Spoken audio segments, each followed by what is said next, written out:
शिव और शक्ति की कहानी हिंदू धर्म की सबसे प्रसिद्ध कहानियों में से एक है।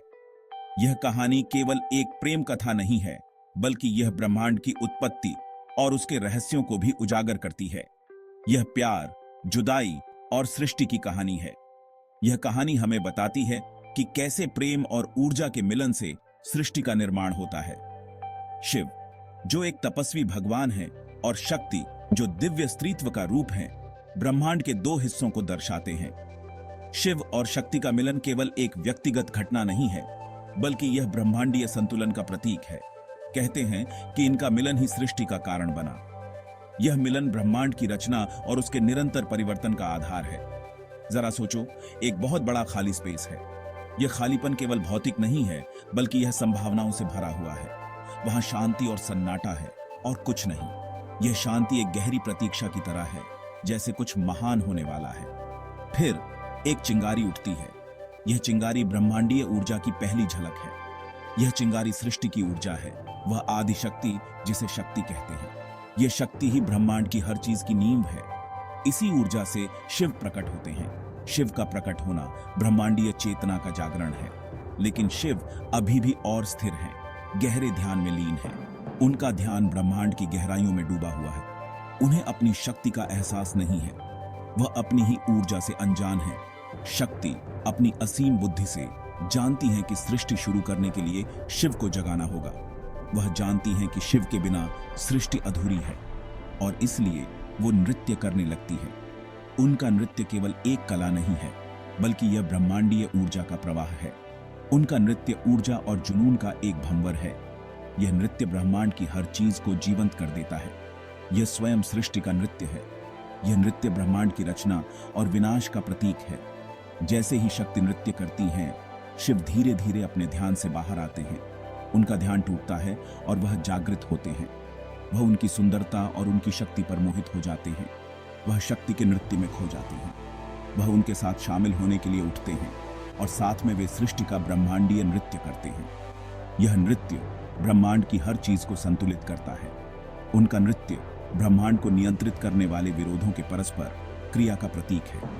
यह नृत्य ब्रह्मांडीय संतुलन का प्रतीक है। शिव चेतना के मर्दाना सिद्धांत का प्रतिनिधित्व करते हैं, जबकि शक्ति ऊर्जा के स्त्री सिद्धांत का। यह मिलन ब्रह्मांडीय संतुलन का आधार है। साथ में वे बनाते हैं और नष्ट करते हैं, बनाए रखते हैं और बदलते हैं। यह चक्र निरंतर चलता रहता है, और यही ब्रह्मांड की सच्चाई है। शिव और शक्ति के नृत्य के महत्व को समझने के लिए हमें पहले इन दो शक्तिशाली देवी देवताओं के स्वरूप को समझना होगा। शिव और शक्ति दोनों ही भारतीय पौराणिक कथाओं में महत्वपूर्ण स्थान रखते हैं, और उनके बिना सृष्टि की कल्पना भी नहीं की जा सकती। शिव, जिन्हें अक्सर जटाओं वाले बालों, शरीर पर भस्म लगे हुए और सिर पर एक अर्धचंद्र के साथ चित्रित किया जाता है, विनाश और परिवर्तन के देवता हैं। उनका यह रूप हमें यह सिखाता है कि जीवन में परिवर्तन और विनाश आवश्यक हैं, ताकि कुछ नया और बेहतर उत्पन्न हो सके। लेकिन उनका विनाश दुर्भावनापूर्ण नहीं है। यह एक सकारात्मक परिवर्तन का प्रतीक है, जो पुराने को समाप्त कर नए की शुरुआत करता है। यह वह आवश्यक शक्ति है जो नई शुरुआत का मार्ग प्रशस्त करती है। शिव का यह रूप हमें यह सिखाता है कि जीवन में हर अंत एक नई शुरुआत का संकेत है। दूसरी ओर शक्ति रचनात्मक ऊर्जा का अवतार है।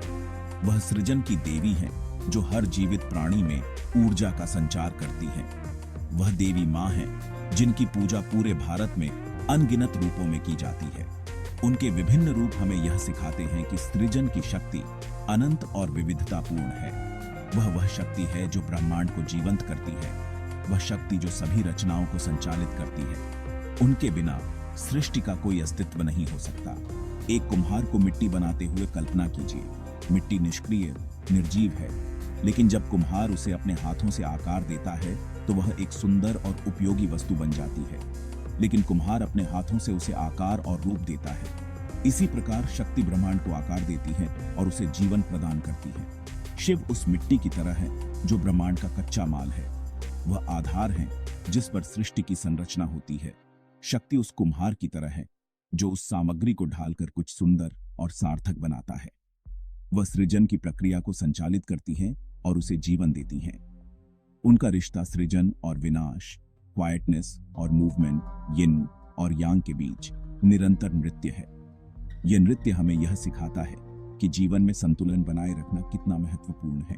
यह एक अनुस्मारक है कि ये विपरीत दिखने वाली ताकतें वास्तव में एक ही सिक्के के दो पहलू हैं, अविभाज्य हैं और ब्रह्मांड के संतुलन के लिए आवश्यक हैं। शिव और शक्ति का यह नृत्य हमें यह सिखाता है कि जीवन में हर चीज का अपना महत्व है और हर अंत एक नई शुरुआत का संकेत है। शिव को अक्सर एक तपस्वी, एक योगी के रूप में दर्शाया जाता है जिसने दुनिया और उसके सुखों का त्याग कर दिया है। वह गहरे ध्यान में बैठे हैं। उनका शरीर राख से सना हुआ है जो सभी चीजों की चंचलता का प्रतीक है। फिर भी वह नृत्य के देवता, ब्रह्मांडीय नर्तक भी हैं जिनकी हरकतें ब्रह्मांडों का निर्माण और विनाश करती हैं। यह द्वैत शिव के स्वभाव के केंद्र में है। वह विनाश की अदम्य शक्ति और शुद्ध चेतना के निर्मल अवतार दोनों हैं। वह तूफान और शांत, आग और बर्फ है। एक कहानी बताती है कि कैसे शिव ने उस जहर को पी लिया जिससे दुनिया को नष्ट करने का खतरा था। जहर ने उनका गला नीला कर दिया, लेकिन उन्होंने उसे अपने भीतर ही रखा जिससे वह सृष्टि को नुकसान न पहुंचा सके। आत्म बलिदान का यह कार्य शिव की करुणा और ब्रह्मांड की रक्षा के लिए अपनी जान की कीमत पर भी उसकी इच्छा को उजागर करता है। यह विरोधाभास शिव को एक जटिल और अंतहीन आकर्षक देवता बनाता है। वह एक अनुस्मारक है कि सच्ची शक्ति प्रभुत्व में नहीं बल्कि संतुलन में निहित है। अपने ही आंतरिक अंतर्विरोधों के एकीकरण में ही हम अपनी वास्तविक क्षमता की खोज करते हैं। भाग 4। मां देवी शक्ति अपने कई रूपों में। शक्ति, दिव्य स्त्रीत्व की पूजा पूरे भारत में अनगिनत रूपों में की जाती है। वह दुर्गा है, योद्धा देवी जो राक्षसों का वध करती है। वह लक्ष्मी है, धन और समृद्धि की देवी। वह सरस्वती है, ज्ञान और बुद्धि की देवी। ये प्रत्येक रूप शक्ति की शक्ति के एक अलग पहलू का प्रतिनिधित्व करता है। वह रक्षक, प्रदाता और मार्गदर्शक हैं। वह मां है, प्रेमी है और विनाशक है। शक्ति के बारे में सबसे लोकप्रिय कहानियों में से एक राक्षस महिषासुर के साथ उनकी लड़ाई की कहानी है। महिषासुर को वरदान मिला था कि उसे किसी भी पुरुष या देवता द्वारा पराजित नहीं किया जा सकता है। लेकिन दुर्गा, उग्र और शक्तिशाली योद्धा देवी इस वरदान से बंधी नहीं थीं। वह 10 भुजाओं में अस्त्र शस्त्र धारण किए हुए राक्षस के खिलाफ युद्ध में निकली। एक भयंकर युद्ध के बाद उसने ब्रह्मांड में संतुलन बहाल करते हुए विजय प्राप्त की। यह कहानी शक्ति की अटूट शक्ति और ब्रह्मांड के रक्षक के रूप में उनकी भूमिका पर प्रकाश डालती है। यह एक अनुस्मारक है कि स्त्री कमजोर या विनम्र नहीं है बल्कि एक शक्तिशाली शक्ति है जिसके साथ माना जाना चाहिए। भाग 5। ब्रह्मांडीय सर्प और सृजन का नृत्य। शिव और शक्ति के कई चित्रणों में शिव को एक प्रोस्ट्रेट आकृति पर नृत्य करते हुए दिखाया गया है जिसे अक्सर राक्षस अपस्मार के रूप में पहचाना जाता है। यह नृत्य केवल एक शारीरिक क्रिया नहीं है बल्कि एक गहन आध्यात्मिक प्रतीक है। यह आकृति अज्ञानता का प्रतिनिधित्व करती है, वह अंधकार जो हमारे वास्तविक स्वरूप को अस्पष्ट करता है। अज्ञानता वह पर्दा है जो हमें सत्य से दूर रखता है और शिव का नृत्य इस पर्दे को हटाने का प्रयास है। अपस्मार पर नृत्य करके शिव अज्ञान को दबा रहे हैं और चेतना के प्रकाश को प्रकट कर रहे हैं। यह नृत्य हमें याद दिलाता है कि अज्ञानता को दूर करके ही हम सच्चे ज्ञान की ओर बढ़ सकते हैं। लेकिन गौर से देखिए और आप देखेंगे कि अपस्मार कोई दानव नहीं बल्कि एक बौना है। यह बौना हमारे भीतर की सीमाओं और कमजोरियों का प्रतीक है। यह बौना भौतिक दुनिया की सीमाओं, उन बाधाओं का प्रतिनिधित्व करता है जो हमें जन्म और मृत्यु के चक्र से बांधती है। यह सीमाएं हमें हमारे उच्चतम संभावनाओं से दूर रखती हैं। अब शिव के गले में लिपटे हुए सर्प को देखें। यह सर्प केवल एक आभूषण नहीं है बल्कि एक गहरी आध्यात्मिक शक्ति का प्रतीक है। यह कुंडलिनी है, सर्प शक्ति जो हमारी रीढ़ की हड्डी के आधार पर निष्क्रिय पड़ी है। कुंडलिनी वह ऊर्जा है जो हमारे भीतर सोई हुई है और इसे जागृत करना हमारे आध्यात्मिक विकास का एक महत्वपूर्ण हिस्सा है। जैसे ही शिव नृत्य करते हैं, कुंडलिनी जागृत होती है और चक्रों के माध्यम से ऊपर उठती है जिससे आध्यात्मिक ज्ञान प्राप्त होता है। यह प्रक्रिया हमें हमारे भीतर की दिव्यता से जोड़ती है। यह शक्तिशाली कल्पना हमें याद दिलाती है कि भौतिक दुनिया की सीमाओं के भीतर भी आध्यात्मिक मुक्ति की संभावना मौजूद है। यह हमें प्रेरित करती है कि हम अपने भीतर की सीमाओं को पार करें और उच्चतम सत्य की खोज करें।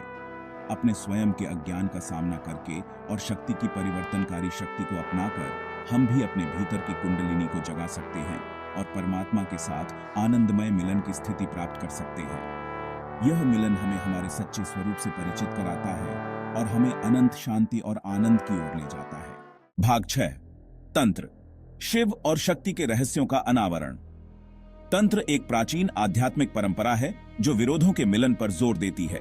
यह अक्सर शिव और शक्ति से जुड़ा होता है, जो परम ध्रुवीयता का प्रतिनिधित्व करते हैं। मर्दाना और स्त्री, सृजन और विनाश, क्वाइटनेस और मूवमेंट। तंत्र शरीर को एक मंदिर के रूप में और कामुकता को एक पवित्र कार्य के रूप में देखता है, जो आध्यात्मिक जागृति का कारण बन सकता है। यह हमारी इच्छाओं और हमारी परछाइयों सहित हमारे अस्तित्व की समग्रता को अपनाकर आत्मज्ञान का मार्ग प्रदान करता है। हालांकि तंत्र को अक्सर गलत समझा जाता है और गलत तरीके से प्रस्तुत किया जाता है। यह अपने लिए कामुक सुखों में लिप्त होने के बारे में नहीं है, बल्कि यह इन अनुभवों को आध्यात्मिक विकास के लिए एक उपकरण के रूप में उपयोग करने के बारे में है। यह हमारी इच्छाओं को शक्ति और मुक्ति के स्रोत में बदलने के बारे में है। तंत्र हमें अपने अस्तित्व की गहराई का पता लगाने, अपने डर का सामना करने और अपनी परछाइयों को अपनाने के लिए आमंत्रित करता है। यह आमूल आत्मस्वीकृति और परिवर्तन का मार्ग है, जो हमारे भीतर शिव और शक्ति के अंतिम मिलन की ओर ले जाता है।